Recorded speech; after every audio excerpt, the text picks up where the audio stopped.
آج میں آپ کے سامنے انشاءاللہ صرف یہ بیان کروں گا کہ صحابہ کرام اور ان کی اولاد کا کیا کیا کام تھا سیدنا حسین رضی اللہ تعالیٰ عنہ کے واقعے میں، پورے واقعے میں. ٹھیک ہے، تو آج آپ کے سامنے بغیر کسی دیر کے میں شروع کرنے جا رہا ہوں.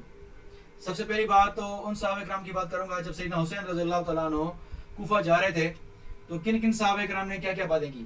ٹھیک ہے جی، تو آئیں شروع کرتے ہیں. سب سے پہلے یہ ایک صحابی ہیں، ان کا یہ واقعہ ہے جلال عیون، اس کا جلد نمبر ہے 2 اور صفحہ نمبر ہے 213. آپ دیکھ سکتے ہیں کہ مقام حاجز، جب امام حسین رضی اللہ عنہ نے منزل حاجز سے جانب کوفہ توجہ کی، ایک چشمہ آب پر پہنچے کہ عبداللہ بن مطی نزدیک اس چشمے کے مقیم تھے. جب ان کی نظر امام حسین پر پڑی، استقبال کر کے کہا، میرے پدر و مادر آپ پر سے فدا ہوں، آپ اس شہر میں کیوں تشریف لائے؟ حضرت نے فرمایا، مجھے اہل عراق نے بلایا ہے.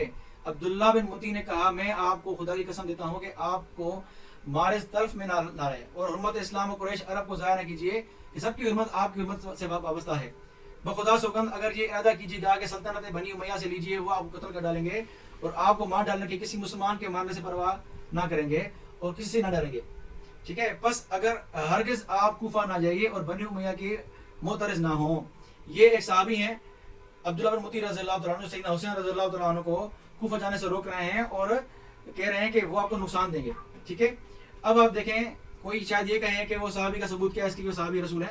یہ آپ دیکھیں الاصابہ، عبداللہ بن مطی الاسود، یہ وہی صحابی ہیں. ذکر ابن بان و ابن قانے وغیرہ ما فی الصحابہ، تو ان کو صحابہ میں شمار کیا گیا ہے. کہتے ہیں کہ ثم سکن عبداللہ بن مطی مکہ تھا، انہوں نے یزید کی مخالفت کی تھی اور واقعہ حرہ میں جو ہے وہ یہاں مدینہ سے جو ہے وہ انہوں نے مکہ گئے تھے مدینہ سے جب واقعہ حرہ ہوا تھا، کیونکہ انہوں نے یزید کی بیعت توڑ دی تھی. وبازر ابن زبیر علی امری لمت دار خلافہ، جب عبداللہ بن زبیر نے خلافت کا دعویٰ کیا یزید کی موت کے بعد تو عبداللہ بن زبیر نے ان کو کیا اپنا وزیر بنایا تھا. ٹھیک ہے جی.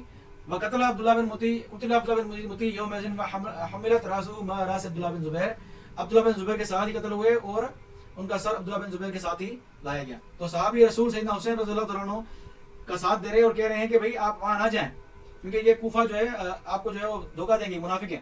ٹھیک ہے جی. تو صحابی سیدنا حسین کے ساتھ تھے اور یہ کہہ رہے ہیں کہ نہیں، صحابہ کوئی کردار ہی نہیں ہے.